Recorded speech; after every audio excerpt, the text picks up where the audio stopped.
Hi guys, it's Elaine. If you are new to my channel, welcome. I am Elaine. I'm currently a senior at UCLA studying economics and communications. And today I figured I would make a video sharing my tips and tricks on how to land an internship. And I know some applications for summer internships are starting to open up, so I figured it would be the perfect time to share with you guys my advice and basically some things that I've learned going through the whole application process. And hopefully this will be really helpful for you guys. And I was only able to learn all these things after a ton of failures, a ton of rejections, so my hope is that by sharing this, you guys won't have to go through the same painful process that I went through. So I'm gonna break this video down into 3 sections, and the first section I'm gonna cover is before the actual application. So before you even start applying, I would suggest just start making a list and researching companies that you would be interested in applying to or working for, either in the industry you're interested in or a role that you want to try out. And I would just make note of when their internship application opens, because I know a lot of the larger companies, like tech companies, they tend to open their applications really early for the summer. So usually they'll actually open their applications during the fall before the summer for the internship. So I would just keep an eye out and make note of all the internship start dates, as well as when the application opens up and when they're due. And the next tip I have is to make a spreadsheet so you can track all your applications. And this can be really helpful because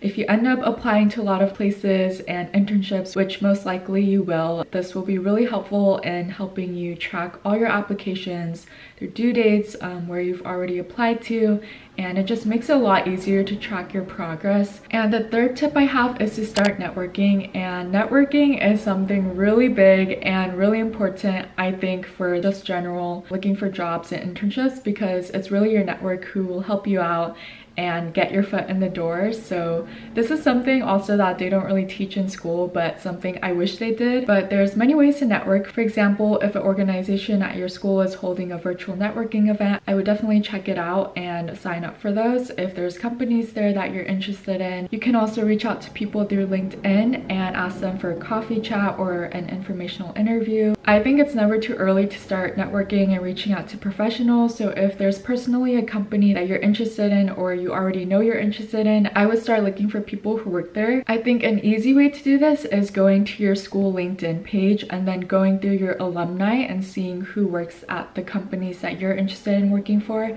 and then reaching out to them for a coffee chat or informational interview. And I think it's just personally easier to connect to alumni because you already have that shared experience of going to the same school together, so it makes the networking and connection a lot more natural. And my one tip with networking that I realize is when you go into it, just go into it thinking of it as building a relationship with someone and less about, oh, I'm getting this out of them, because really in the end, networking is just about building connections. And some people you'll naturally click with more, and so you'll naturally be able to hold relationships with them throughout your career. Some people, that connection might not come as quickly or easily, but in the end, it's a relationship, so it's really helpful to find commonalities or things that you can connect over that are outside of work. So that's why I mentioned reaching out to your school alumni is just really helpful, because you already have that connection made for you and you don't really have to go out of your way to pinpoint something. And the reason networking is so important is because later when you're applying to internships or jobs, you can ask them for a referral or even advice or insight on the application process. And so I think that's why it's really important to reach out to people who already work at companies that you know you want to work at. And even just being able to hear their career path and their story may give you a lot of insight on where you want to work, what you want to do, what internships you want to apply to. So I highly encourage networking. And I think especially in this time and age, it's a lot easier to reach out to people who you normally wouldn't be able to reach out to if it was in person, because now everyone's at home and you can virtually call someone wherever they are. So it's it's a lot easier. So I really recommend starting to network and doing informational interviews with people. So next I'm going to talk about the actual application, which is usually where you submit your cover letter and your resume. So first, for the resume, I'm just going to share some general tips that I've learned from professionals, networking nights, career counselors.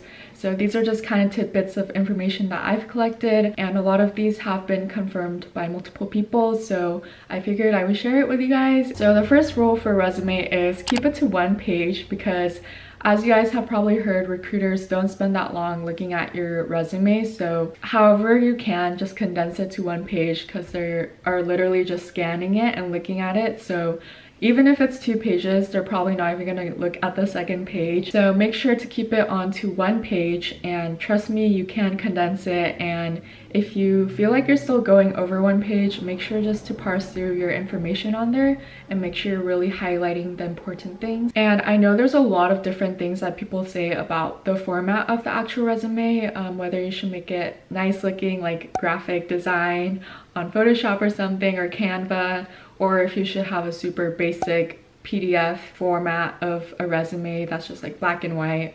Honestly, I've heard very mixed things, but I tend to stick with the clean, basic resume format just so it's easier for the system, if it's reading through my resume, to just read it and not get confused by the formatting. So I tend to go towards the more clean and basic, but I know if you are trying to go into graphic design or something more artsy, you might want to do the Canva one, but definitely that's something to ask people if you're networking. And then the next tip I have for you guys is to download it as a PDF, so that when you submit it, the resume tracking system can easily parse through the information. I've heard that the PDF format is compatible with the resume tracking system, so that's why it's really suggested to use PDF format. And then the next upcoming tips I have are really important, so if there's anything to take from my resume advice, here it is. But make sure that your resume contains the keywords or key phrases from the job application. And this is really important, especially if your resume is going through the tracking system, because basically what the resume tracking system does is it parses your resume and matches it to the job description. So what you want to do is make your resume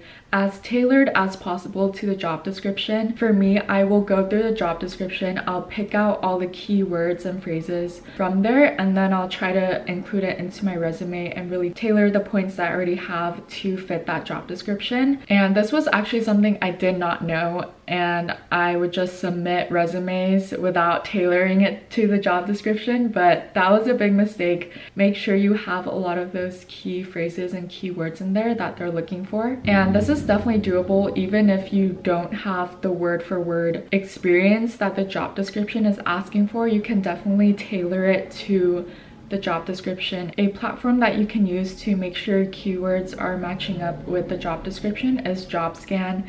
It's a platform that basically matches and sees if your resume matches the job description. Honestly, it's a little nitpicky, so I would really just take it with a grain of salt. Sometimes it would give me like a 70 or 60% match, but my resume did have a lot of the keywords from there, so don't take it too seriously, but I think it is helpful in leading you into that direction of shaping your resume. So if you are looking for a platform, I suggest JobScan. I think it gives you like 5 free scans, and then after that you have to pay, but it is helpful and a resource if you need it. Another tip that I have is super basic, but I feel like it's just really important, and that is make sure you don't have any typos in your resume, and just make sure the formatting is consistent. I don't really think the small details matter, like should I put a period at the end of each sentence, or should I make the spacing bigger, larger? Doesn't really matter, just make sure it's consistent so that it's pleasing to the eye, it's easy to read. Something that I didn't even realize was my bullet points were different font sizes, and it's really hard to catch because it's a bullet point. So I was just like, oh, they're all consistent, but when I got someone to look over it, they actually told me that my bullet points were inconsistent in the sizing, and that was something had no idea. So definitely make sure to pay attention to the details, have everything consistent. And that leads into my next point, which is make sure to have professional eyes look at your resume. I think that was something that really helped me to strengthen my resume. I had two professionals who I really look up to look over my resume, and they were able to give me really solid advice on each of my bullet points and help me to really shape and strengthen the impact of each of my experiences. So if you can, reach out to a professional, reach out to your network and have someone look over it, because it will really help you strengthen your resume when you get their feedback. For example, before I had them look at my resume simply just stated what I did, and it didn't really state the impact that I was able to make on the company or in my role. And after the professionals looked at my resume, they pointed that out to me, and they really helped me to shape the bullet points to include that. So it's really helpful. I really encourage you guys to get at least 1 or 2 professionals to look at it. And you may think your resume is really strong and your resume is chillin', but trust me, there's always something to improve. So it's just really helpful to get people to look at it. And something helpful that I learned for the actual bullet points of your resume is formatting it into what I did, why I did it, and how did it leave an impact on the company. And usually I will write that in tangible results, like a percentage or a number, especially if you're applying to a role where you have to be able to analyze data and look at data. I really suggest adding a lot of tangible results to your resume, like numbers, because those really show the strength of your impact. And then next, going into the cover letter, I have heard a ton of different things about the cover letter. I've heard that some people read it, some companies don't even look at it. There are a lot of mixed things about it on the internet and from different people that I've heard. My general rule of thumb, and this is just what I personally do, is I always write one for the internship role that I really want. So if it's a role that I'm really passionate about, then I will definitely write one. But for the other ones, I don't really tend to write one, just because some companies don't even end up looking at it, and I would rather spend that time strengthening my resume. But in general, my rule of thumb is if it is a company or internship that I really want, I will write one. And again, the cover letter goes along the same rule of thumb as the resume. Make sure to personalize it to the company and the job that you're applying to, and make sure to really show your strengths and why that can be applied to the job you're applying to. And I found that for the companies that I was really passionate about and the roles that I really wanted, my passion and interest just naturally showed in my cover letters. So I think if it is a role or a company that you really are interested in, it doesn't hurt to write a cover letter. I think a cover letter can never hurt you. It will either help or just not have any effect. So yeah, that is just my general advice. But if you guys have any tips on cover letters, make sure to leave them down below in the comments. And then the last part of the application process that I highly suggest doing is getting a referral. And referrals are always helpful in the application process because it can either get your resume directly to a recruiter, or even better, the hiring manager of the team that you're applying to. And it just really ensures that your resume isn't getting lost among the million or hundreds of resumes that are being applied to for this role. Again, going back to the networking piece of the application, I found that it's really helpful to ask people that you've connected with, whether it's school alumni or people you've had informational interviews with. You can definitely ask them for a referral. And I found the best way of asking them for a referral is making it as easy as possible for the referrers. So make sure to send them the exact link of the role that you're applying to, as well as your resume. And in general, just make it as easy as possible for them to refer you, because they are doing you a favor by going out of their way to make this referral happen or pass your resume along. So just make sure to make it as easy as possible for them, and also make sure to thank them because they are doing this for you and taking their time to do this. And then the last stage is the interview process, and this is after your application passed the first round of the resumes, and now you're able to actually interview with the people face to face. So I have several tips for interviews, and the first one is very basic but very important, and that is to always make sure you prepare beforehand. I know some people go into an interview thinking, I can just wing it, you know, it's not a big deal, but trust me, you will be so much more prepared if you prepare beforehand. So for me, how I like to prepare is I usually like to compile a list of questions that I think they will ask. And you can find this through looking at Glassdoor or just coming up with general interview questions that you've been asked before, or that you know people will tend to ask. And then I will prepare and type out my answers, tailoring it to the role in the company, and then I will practice it a few times actually out loud. So that I'm just comfortable saying it and speaking it. Just some general interview questions that a lot of people tend to ask is why this company, why this role? A lot of behavioral questions like speak of a time where you had to deal with ambiguity or proudest accomplishment. Those are some general ones that I've heard before. And what I found through my interview experience is that people tend to like to ask different questions. You're not always going to get the same questions at different interviews, but I found that it's still really helpful to prepare and have very specific stories or experiences that you can shape to whatever the interviewer asks. And I was able to be better prepared for those curveball questions or questions that I didn't expect or hear before, because I was actively thinking about the role and the company and how that applies to my experiences by preparing beforehand, even if it's not the same exact questions. So in general, just preparing will definitely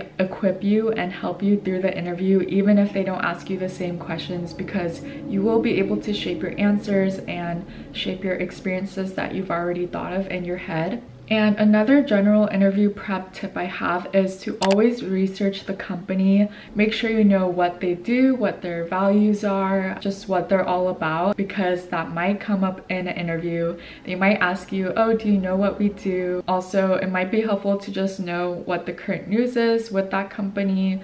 Who knows what the interviewer might ask. So make sure to do your research also on the company itself. And my last tip for you guys is to always have questions to ask at the end of the interview. They will probably always give you a time to ask them questions, and make sure to take advantage of that time to ask them about the company culture, more specifically about the role or even their managing style, because in the end, you are interviewing for that role, but you're also interviewing the company and the managers. Something that you could also do that kind of goes above and beyond, but I've done before and it was really helpful, is if you do get the interviewer's name, I would look them up on LinkedIn and then kind of just see where they've worked at, see if there's something common that I could bring up and kind of connect over with the interviewers. Just kidding, this is my last tip, but after the interview ends, make sure to send your interviewers a thank you email just to follow up and bring up specific 1 to 2 points on what they said during the interview, and just really make sure to thank them for their time, so you can really show them, oh, I'm really interested in this role and I also really paid attention to what you said during the interview. I know some companies you don't have that access to the information, but if you do have access to their emails, I definitely would suggest doing that. But those are all my tips I have for the overall application process. If you guys have any other tips, feel free to leave them down below. But yeah, I hope this was helpful. These are all things that I had no idea about until I went through the whole application process of applying to about 100 internships and getting rejected from almost all of them. And so this is kind of what I learned through my trial and error, and hopefully you guys don't have to go through that, because I've shared with you guys what my tips are. But I also want to leave with you guys some other tips that I have, not specific to the interview or application process, but just tips that I have for you guys. First thing is, don't compare yourself to others. I think comparison is the most unhealthiest thing that you can do for yourself. Especially in the internship or job application process. But truly do not compare yourself. What I've learned talking to a lot of different professionals is everyone's career path is so different, and a lot of the people that I talk to now, they would have never guessed that they would be there. So I really think that everyone's path is so special and unique and so different, so you really can't compare yourself to other people. And trust me, everyone goes through this process. It is a really tiring process. It's very draining, especially when you have to keep applying and you keep getting rejected. And I think something really key in this whole application process is persistence, especially during this time where it's just in general really hard to even get an internship or a job. So seriously, kudos to you for even just watching this video. I think that shows a lot about your own preparation and how seriously you view this process. And another thing I want to share with you guys is to never doubt or underestimate the work you do at smaller companies or smaller internships. I know it looks very impressive when you've worked at a big company, but I really think all my internships at those small companies, at startups, built up on top of each other and led me to where I am now. So never underestimate the work that you're doing now, especially if you think it's just like at a small company or it's not really a big deal, but it is, because you are getting that experience and it's really helping you to strengthen your resume. And all those experiences will definitely lead you to the right opportunity in the right time. And something else that I really wish I did was I wish I looked into internships sooner. I know most internships are for your sophomore or junior year summer, so I think it's really helpful if you have experience before then. But I do wish that I just started thinking about it earlier and started applying earlier and getting more work experience earlier, so I could kind of figure out more quickly what I like, what I don't like, what roles am I interested in. And in general, these internships are for you guys to kind of figure out what you want to do for the future. So really take advantage of that. Make sure that you are really seeing, is this something that I enjoy? Also, is this company a place that I could see myself work at later? But yeah, those are all kind of the tips that I want to share with you guys. I just have to say, keep going, keep being persistent. I think that's like the hard part of applying, is you just have to be persistent, because honestly, it's a numbers game. You kind of just apply to a bunch of places and you keep applying, and your hard work will definitely pay off. I am proof of that. I applied to so many internships, I got rejected, and after that I decided to reevaluate. I had my resume go through a lot of revisions, I worked on my interviewing, I networked a bunch, and I was able to get to where I am now. So don't get discouraged, and if you guys have any other questions, make sure to leave them in the comments. I hope you guys enjoyed this video, and I will see you guys next time. Bye!